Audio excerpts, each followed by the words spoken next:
Ok. Alors, Aurélien, Ouais. dis-moi, quelle est la cause principale du malheur, selon Euh, toi? ok, bah selon moi, je dirais que la cause principale du malheur, ce serait de penser exagérément à soi-même. D'accord, pourquoi? Parce que le fait de penser exagérément à soi-même, ça entraîne une espèce de poids, une espèce de lourdeur euh, qui est désagréable, qui nous rend lourd, quoi, ouais. Cette lourdeur, elle représente quoi? Comment ça le représente, quoi? Bah, c'est quoi? Tu dis que c'est, donc, j'imagine un poids. Ça représente quoi? C'est quoi qui, ce poids? Ce poids, c'est euh, le poids du jeu, du moi, quoi. Euh, euh, et puis, ouais, ce serait ça déjà, ce serait le poids du moi-même, de l'identité. Et puis, le poids moral aussi, le fait que de penser exagérément à nous-mêmes, ben, implicitement, on pense pas aux autres. Donc, euh, il y a un côté aussi immoral qui est pesant. Donc, ouais. Mais en quoi ça, penser à soi-même, ce serait lourd? Je veux dire, est-ce que tu peux, si tu as la belle vie, par exemple, que t'as une belle vie et que tu penses à toi-même, par exemple, en quoi ce serait lourd? Mhm. Si t'as la belle vie que tu penses exagérément, parce qu'il s'agit d'exagération, hein, tu penses exagérément à toi-même, mais en fait, j'y crois pas à la belle vie quand on pense exagérément à soi-même, parce qu'on n'aura pas d'amis, enfin en tout cas de bons amis, on n'aura pas de relations euh, saines, et, euh, et au final, on sera mal, quoi. C'est-à-dire que les personnes qui nous entourent, elles savent très bien qu'on est exagérément égoïste, personne n'est dupe. Donc, notre vie, elle sera, au final, elle sera triste et on souffrira. On souffrira. Mhm. Donc, même avec D'accord. énormément d'argent, Donc, je pour pense toi, que finalement, Donc pour toi, finalement, pour avoir une vie, pour être heureux, c'est-à-dire qu'il faut être entouré, avoir des amis, des relations sociales. Tu peux pas être heureux en étant tout seul. non, non, non, on peut pas. Impossible. Est-ce que tu pourrais essayer de concevoir ce Mhm. que pourrait être une vie où tu es heureux et seul? Euh, oui, je peux faire l'expérience. Imaginons une personne sur une île déserte, seule depuis 20 ans, euh, et qui est heureuse. Euh, Comment elle a réussi? Hmm, hmm, hmm. J'imagine qu'elle s'est animalisée, voilà, c'est ça. J'imagine qu'elle elle s'est déshumanisée, cette personne, et que, voilà, en fait, c'est ça, c'est complètement ça le secret. Et du coup, elle est revenue à un état de phacochère, un peu, comme un sanglier, quoi. Et puis ça va très bien, en fait, quoi. Elle se baigne euh, comme Robinson Crusoe, je sais pas si tu avais lu ce roman-là. Euh, ouais, Oui, ouais, à un moment donné, c'est ce qui lui arrive, quoi. Il va tout le temps dans une mare de boue avec les cochons, et puis il commence à se transformer, en fait, en une sorte de cochon. Donc je dirais que ouais, on pourrait être heureux seul en devenant un animal. d'accord. Donc finalement, tu associes l'égocentrisme, le narcissisme, la personne qui a un égo surdimensionné à une personne qui est seule, à une personne qui est déshumanisée, qui serait limite un animal. C'est Oui. ça? Ah ouais, bien vu, bien vu. Ouais, ouais, effectivement. On doit, ouais, ouais, la connexion est celle-ci. D'accord. Mm. Et pourquoi c'est quelque chose que tu trouves aussi, enfin, pourquoi tu trouves ça aussi abject de penser à soi exagérément? On voit que c'est compliqué, enfin, on voit que c'est vraiment quelque chose que tu Mhm. tolères pas. Mhm. Pourquoi ça? Pourquoi ça te dérange autant, ces gens qui pensent qu'à eux, exagérément? Non, je m'inclus dedans, hein. Moi, parfois, je pense exagérément à moi. En fait, généralement, je pense exagérément à moi. Euh, et euh, je sais pas si je dirais que c'est non, j'accepte qu'il y a quelque chose d'un peu abject, mais surtout, euh, surtout comment dire, hum, j'y vois une erreur, quoi.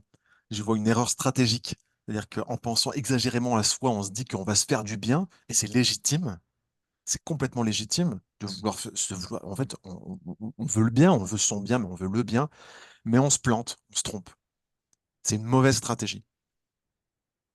C'est une mauvaise, donc c'est une erreur. D'accord. Je dirais pas que c'est moralement Mm, répugnant, c'est surtout une erreur de stratégie.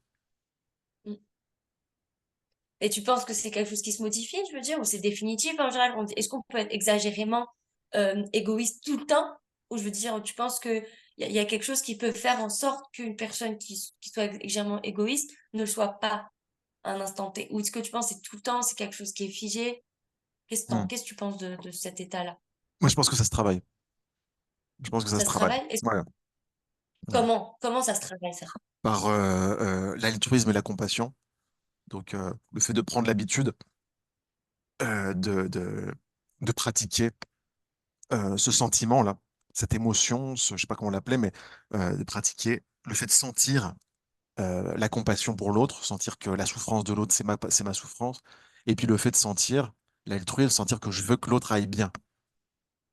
Mais est-ce que tu vois quand même que ce que tu proposes là, quand même, c'est un petit peu dire pour qu'une personne qui est égoïste, qui est égocentrique, devienne, enfin change, il faut qu'elle devienne exactement à l'opposé. Est-ce que tu vois quand même que ça n'a pas beaucoup de sens pour Mhm. quelqu'un qui est égoïste d'envisager de se montrer enfin, compatissant, Complètement, etc. Est-ce que tu vois complètement, pourquoi? complètement. Ouais, ouais, il y a un saut. Il y a un saut, ça marche pas. Voilà. Donc, qu'est-ce que tu pourrais enfin, qu'est-ce que tu pourrais conseiller de façon un peu plus réelle, on va dire, à quelqu'un qui a des problèmes d'égoïsme, de narcissisme, Mhm. pour justement faire preuve de cette compassion, etc. Mhm. Comment tu peux faire? Ouf, c'est très difficile. C'est très difficile. Je crois que cette question, c'est la question de l'éducation en général, quoi. Parce que quand on a réussi à provoquer ça chez un être humain, je crois que c'est le début ouf, c'est le début du bonheur, en fait. Euh, mais je crois que je vois ça comme quelque chose de très difficile. Parce que comment provoquer cette prise de conscience-là? Ouf. Comment on appellerait quelqu'un, on va dire à l'extrême, hein, quelqu'un Mhm, d'exagérément, euh, comment tu appellerais ça? À l'extrême, on va dire. On va essayer d'aller vraiment à l'extrême. Quelqu'un d'exagérément narcissique à l'extrême. mhm, Tu le nommerais. hum, bah, comme ça, hein, narcissique, égocentrique. Ok, narcissique, d'accord. Mhm, mhm. Et du coup, narcissique, en général, quand même, c'est vrai que comment on peut l'amener à faire preuve de compassion? Est-ce que tu penses qu'il y aurait un élément déclencheur? Par exemple, parce que l'éducation, on oublie. Une personne déjà adulte, par exemple, l'éducation, on peut pas lui Ouais, refaire. ouais, Mais ouais. est-ce qu'il y aurait un élément déclencheur, tu penses, qui pourrait marcher pour que le narcissique, hop, il soit capable de compassion? Qu'est-ce que tu Mhm, penses doit se passer? mhm, mhm, Sur un électrochoc, quelque chose, tu vois, mais quelque chose mhm. doit bien se passer. J'ai des idées qui me viennent, je peux te les donner, mais je suis pas sûr que Ouais. ça marche. Bah, Mhm. ça pourrait être. On est. Pensons à un enfant. Les enfants, ils sont comme ça, quoi, spontanément. Là, je travaille avec des enfants, ils sont tous comme ça. Et spontanément. Et ben, je sais pas, peut-être l'emmener dans un endroit où il y a des gens qui souffrent vraiment beaucoup et lui montrer cette souffrance et voir si ça marche. Mais il est possible qu'il s'en fiche. Il est possible qu'il s'en fiche complètement. Ça pourrait marcher. Hmm. En fait, lui faire prendre un électrochoc tellement violent pour réaliser finalement que c'est rien, ce qu'il vit, c'est rien du tout. C'est ça une façon un peu de Non, non, lui non, offrir. non, sentir la souffrance de l'autre. À un moment, Ouais, sentir la. commencer à pleurer, par exemple, mais pas parce qu'il a mal, mais parce que l'autre en face de lui a mal. Et ce moment-là, c'est la prise de conscience. Donc ça, mais j'ai du mal à y croire. Je pense qu'il y a beaucoup de gens, tu leur montres ça, ils s'en fichent complètement. Ils te diraient, mais je m'en fiche, c'est la souffrance de l'autre, c'est pas la mienne. Et ils Ouais. resteront dans ce schéma qui, au final, les fait souffrir eux de penser exagérément à eux.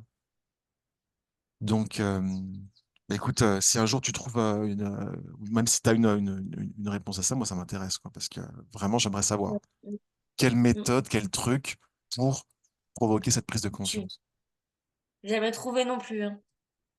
Ouais. Après, par exemple, moi, je pense que si, je vois peut-être une idée là. Pour moi, le pire pour une personne narcissique, c'est de se retrouver seule. C'est de se Ouais, retrouver ouais. je pense que la seule façon de faire un électrochoc à quelqu'un qui est narcissique, qui est obsédé par lui-même, exagérément, qui est limite un peu à la limite de la psychopathie, tu vois, Mhm, comme mhm, dans ce que tu viens d'écrire. mhm, mhm, Pour moi, la seule façon, c'est qu'il se retrouve tout, qu'il ou elle se retrouve tout seul, mhm. vraiment tout seul, complètement isolé de tous. Ouais, Je pense qu'il y ouais, a que ça pour faire réaliser en fait à quel point l'autre était important. ouais, Parce que finalement, l'autre prend, c'est que finalement celui-là, il prend tellement les autres pour acquis que c'est quasiment des meubles ouais, ouais, ouais. autour de lui. Mais Mais le jour où il se retrouvait un peu seul, il se rend compte de la valeur qu'avaient les gens autour et ce que, tu vois, je pense que ça peut j'entends, faire réaliser. ça pourrait marcher. Mais j'ai vu des personnes, de fait, se retrouver absolument seules. Et le discours qui se met en place, c'est de dire, tous ces cons, euh, euh, Ouais, ça, ouais, tous tu ces vois. cons m'ont lâché et c'est tous des salauds. Ils savaient pas ma grande valeur. Voilà, continuer à accuser, continuer à accuser. Ouais, c'est vrai qu'après, il y en a, ils sont vraiment limite à la limite de la psychopathie, hein, ils peuvent avoir narcissique et tout, tu dois avoir raison, hein. Mais, Voilà, ça, mm, sur- ce serait la réponse. Ok. On, on en ça reste s'arrête là? là? Ouais, Ouais. ok. Alors, attends.